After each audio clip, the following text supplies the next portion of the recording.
አም፣ ከዛ ማን ያለው ዘባን።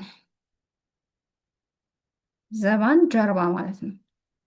በዘባነ ኪሩብ የምትቀመጥ ሲባል ሰምታችሁ ይሆናል። በዘባነ ኪሩብ ማለት በኪሩብ ጀርባ፣ በኪሩብ ጀርባ ለእግዚአብሔር የተነገረው በኪሩብ ጀርባ።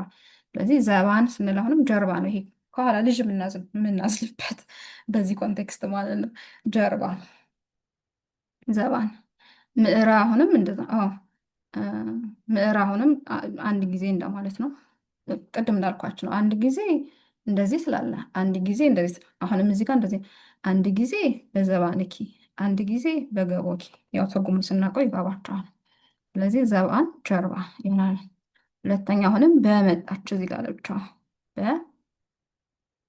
ኪን እንጨርሳት። እዚህ ጋር ኪ ያው ቅድም እንዳልነው ነው። እዚህ ጋር ህፃን ብለን ኪ ብለናል አይደለ? ኪ የአንቺ እንደማለት ነው።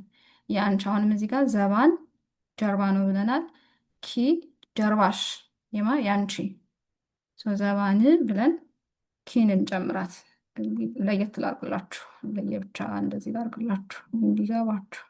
ዘባን አለ ወይም ደግሞ እንደዚህ ማድረግ እንችላለን። ዘባን ሲደመር ኪ ጀርባሽ፣ ጀርባሽ ይሆናል ማለት ነው። ጀርባሽ ይሆናል። እሺ ሌላኛው አሁንም እዚህ ጋር በ አለ። በ ነው ገቡ። ገቡ ደግሞ ጎን ማለት ነው።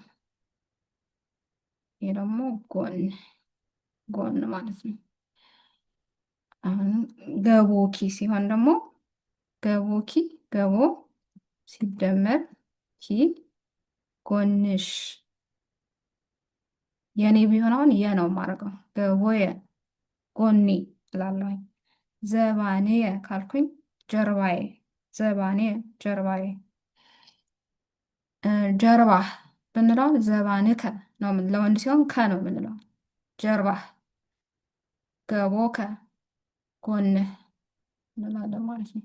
በደግሞ ያው በነው በጎንሽ፣ በጀርባሽ የሚለውን ትርጉም ለማምጣት ማለት ነው። ስለዚህ አሁን የመጀመሪያው መስመር እንዴት ነው የሚተረጎመው? ኦልሬዲ ተርጉማችሁታል እርግጠኛ ነኝ። አንድ ጊዜ አይደል? ምዕረ በዘባንኪ፣ አንድ ጊዜ በጀርባሽ።